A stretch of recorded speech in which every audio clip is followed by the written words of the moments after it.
नमस्ते बच्चों। कक्षा 7 विषय विज्ञान और लेसन है भौतिक और रासायनिक परिवर्तन। तो इसका आपने एक पार्ट पहले कर चुके हैं।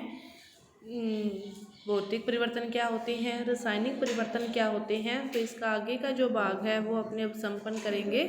तो भौतिक परिवर्तन क्या होते हैं, वे परिवर्तन जिनमें नया पदार्थ नहीं बनता और वे उत्क्रमणीय भी होते हैं। उत्क्रमणीय का अर्थ है कि उन्हें पुनः प्राप्त भी किया जा सकता है। तो वे परिवर्तन क्या कहलाते हैं, भौतिक परिवर्तन कहलाते हैं। और रासायनिक परिवर्तन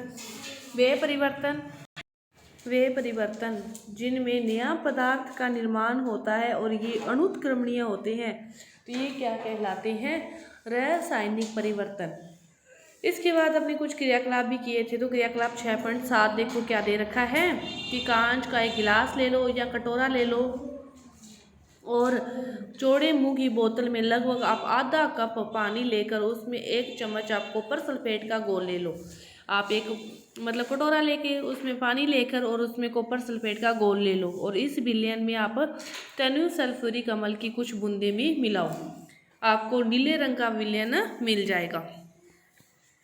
तो एक परखनली या कांच की आप छोटी बोतल में इस विलयन का थोड़ा सा नमूना रख लो और शेष विलयन में क्या करो, एक कील या फिर कोई ब्लेड उसका टुकड़ा डाल दो। तो आप क्या देखोगे, आधे घंटे तक प्रतीक्षा करने के बाद विलयन के रंग को देखोगे तो इसकी तुलना आप उसका जो रंग है वो कैसा हो गया, अब हरा हो गया। पहले उसका रंग कैसा था, नीला था। तो अब ये कैसा परिवर्तन हुआ, रासायनिक परिवर्तन हुआ। इसमें अभिक्रिया हुई और नया पदार्थ बन गया, उसका रंग चेंज हो गया, उसका रंग कैसा हो गया, हरा हो गया। तो आपको जो परिवर्तन दिखाई दिया वो क्यों हुआ, वे पहले जो था वो था कॉपर सल्फेट का विलयन, अब उसमें लोहा डाल दिया तो उनके बीच क्या हुई, अभिक्रिया हुई और अभिक्रिया के कारण नया पदार्थ बन गया और विलयन का जो रंग है वो नीले से क्या हो गया, हरा हो गया और एक नया पदार्थ है, एक नया पदार्थ बन गया, नया पदार्थ बन गया। इसीलिए ये परिवर्तन क्या कहलाया, रासायनिक परिवर्तन कहलाया। नया पदार्थ बना, उसका नाम क्या है, आयरन सल्फेट। इसके बनने के कारण ये हुआ। लोहे की कील पर क्या हुआ, बुरा निक्षेप कॉपर या तांबे की परत के कारण होता है। यो एक अन्य नया पदार्थ है। हम इस विक्रिया को अपने निम्न प्रकार समझ सकते हैं। वह विलयन किसका था, कॉपर सल्फेट का था। उसमें क्या डाला, लोहा डाला। तो लोहे ने क्या किया, कॉपर को हटाकर उसकी जगह ले ली और क्या बना लिया, फेरस सल्फेट बना लिया। उसका रंग कैसा है, हरा है और कॉपर अलग कर दिया, कॉपर अलग कर दिया। इसके बाद देखो क्रियाकलाप देखते हैं 6.8। अब किसी भी परखनली में क्या करो, आप 1 चम्मच सिरका ले लो और इसमें चुटकी भर आप खाने का सोडा डाल दो। एक सिरका ले लो एक परखनली में 1 चम्मच और उसमें क्या करो, चुटकी भर खाने का सोडा डाल दो।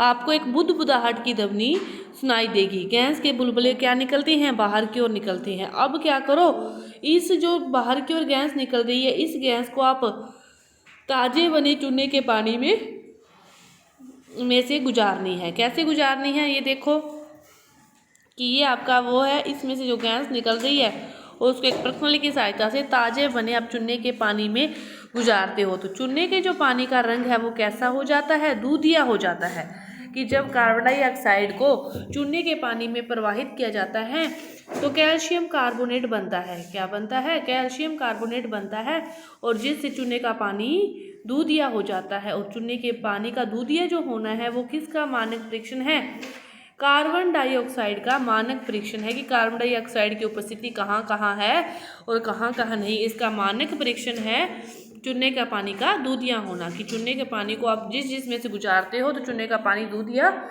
होता जाएगा।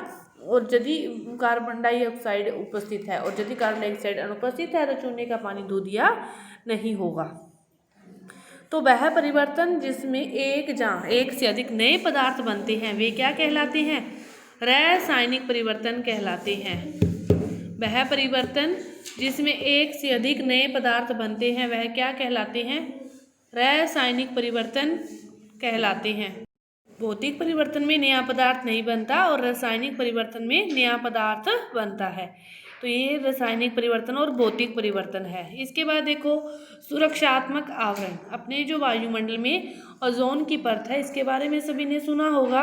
यह परत क्या करती है? सूर्य के प्रकाश से हमारी रक्षा करती है, पराबैंगनी किरणों से हमारी रक्षा करती है। और ओजोन है जो पराबैंगनी विकिरण को क्या कर लेती है?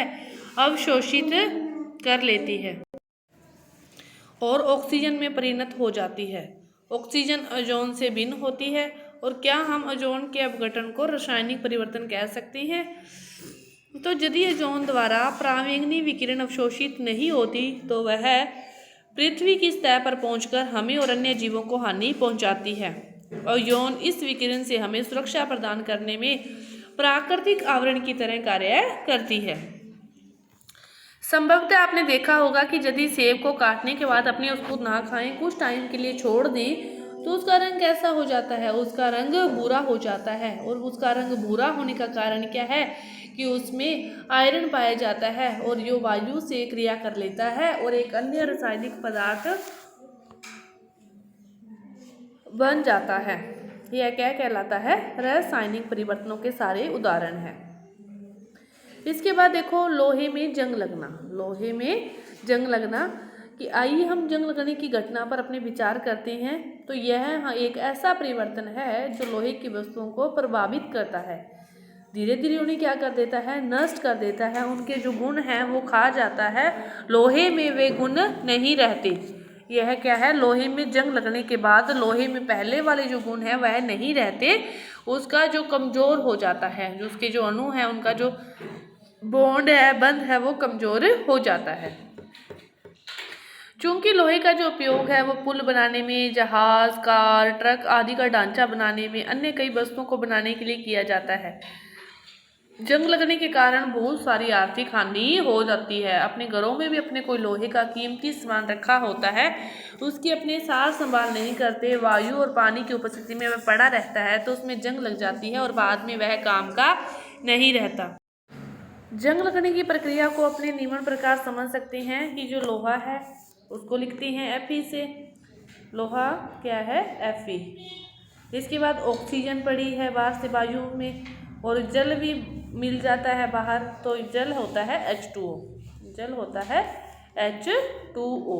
लोहा, ऑक्सीजन और जल तीनों मिलकर क्या बना लेते हैं? Fe2O3। Fe2O3 आयरन ऑक्साइड, ये क्या कहलाती है? जंग। जंग की जो प्रक्रिया है वो वायु और जल दोनों की उपस्थिति में संभव होती है। जंग लगने के लिए वायु, ऑक्सीजन का होना भी जरूरी है और जल का होना भी जरूरी है, दोनों की उपस्थिति अनिवार्य है तो ही जंग लगती है। और जंग लगने के लिए ऑक्सीजन व जल दोनों की उपस्थिति अनिवार्य होती है। और इसकी रोकथाम कैसे कर सकते हैं? अपने उनकी सार संभाल करके, उनके ऊपर किसी भी प्रकार का पेंट करके हम उसकी सार संभाल कर सकते हैं। सभी वस्तुओं पर अपने नियमित रूप से पेंट या ग्रीस की परत चढ़ाते रहना चाहिए, जिससे उनमें जंग लगने को रोका जा सके। एक अन्य जो उपाय है वो लोहे के ऊपर क्रोमियम या जस्ता, जिंक जैसी किसी भी धातु की परत चढ़ाकर, मतलब उसके लोहे के ऊपर अन्य किसी चीज़ की परत चढ़ाकर, चाहे रंग की चाहे किसी धातु की, तो ही हम उनकी सार संभाल कर सकते हैं। क्या आप जानते हैं कि जो पानी के जहाज हैं वो लोहे के बने होते हैं और उनका जो एक भाग है वो हमेशा कहाँ रहता है? पानी में ही डूबा रहता है। तो पानी के ऊपर के भाग पर भी तो जल की बूंदें गिरती है। यही नहीं, समुद्र के पानी में तो बहुत सारे लवण भी पाए जाते हैं। तो लवण युक्त जल है, फिर भी जंग लगने के प्रक्रम दर को बढ़ा सकता है, लेकिन जहाज़ों पर पेंट होने के कारण उन्हें जंग लगने की क्षति नहीं होती। और जहाज़ों के लोहे का कुछ भाग फिर ज़्यादातर नहीं होती, लेकिन कभी फिर बहुत टाइम के यूज़ के बाद उनको बदलना पड़ता है। इसके बाद देखो क्रिस्टलीकरण। आपने कक्षा 6 में पढ़ा है कि साधारण नमक को समुद्र के जल से कैसे प्राप्त करते हैं। समुद्र के जल में वाष्पन की क्रिया होती है, जो पानी है वो वाष्प के रूप में ऊपर उठ जाता है, नमक नीचे रह जाता है और वह नमक शुद्ध नहीं होता, फिर उसको शुद्ध किया जाता है क्रिस्टलों के आकार को।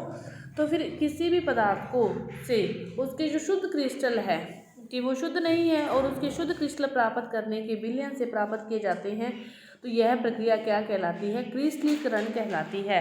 और यह एक भौतिक परिवर्तन का उदाहरण है। ये किसका उदाहरण है? भौतिक परिवर्तन का। भी किसी भी पदार्थ के जो शुद्ध क्रिस्टल हैं वो उसके विलयन से प्राप्त किए जा सकते हैं और यह प्रक्रिया क्रिस्टलीकरण कहलाती है और यह एक भौतिक परिवर्तन का उदाहरण है। इसके लिए देखो आपको दे रखा है ये कॉपर सल्फेट के कैसे क्रिस्टल प्राप्त करते हैं कि आप किसी भी बीकर में आप क्या करो, पानी ले लो और उसमें तनु सल्फ्यूरिक अम्ल की आप कुछ बूंदे डाल दो, फिर जल को गर्म करो। अब जब जल उबलना आरंभ कर दे तो इसमें धीरे धीरे कॉपर सल्फेट का जो चूर्ण है वो लगातार चलाते हुए मिलाएं, कि चलाते रहें हाथ को और उसको मिलाते रहें। तो कॉपर सल्फेट का चूर्ण मिलाना तब तक जारी रखें जब तक उसमें कॉपर सल्फेट घोलना संभव न हो। फिर जितना घुल जाए उतना डालते रहो, जब वह घुलना बंद हो जाए तब डालना भी बंद कर दो। फिर क्या करो, विलयन को फिल्टर पेपर की सहायता से आप छान लो और इसे ठंडा होने दो। जब ठंडा हो रहा है तो उसको हिला हुलाकर आप अन्य किसी प्रकार उसको छेड़े ना, बस उसको वैसे का वैसे पड़ा रहने दें। कुछ टाइम के बाद क्या देखते हो, विलयन को देखते हो तो क्या आपको कॉपर सल्फेट के क्रिस्टल दिखाई देते हैं? यदि नहीं तो आप कुछ टाइम और इसकी प्रतीक्षा कर सकते हो। तो आपने भौतिक और रासायनिक परिवर्तनों के बारे में पढ़ा है आपने कि भौतिक परिवर्तन क्या होते हैं। वे परिवर्तन होते हैं जिसमें नया पदार्थ नहीं बनता और और यह उत्क्रमणीय भी होते हैं। और रासायनिक परिवर्तन में नया पदार्थ बनता है और यह अनुत्क्रमणीय होते हैं। आपका ये पाठ भौतिक और रासायनिक परिवर्तन पूरा हुआ। धन्यवाद।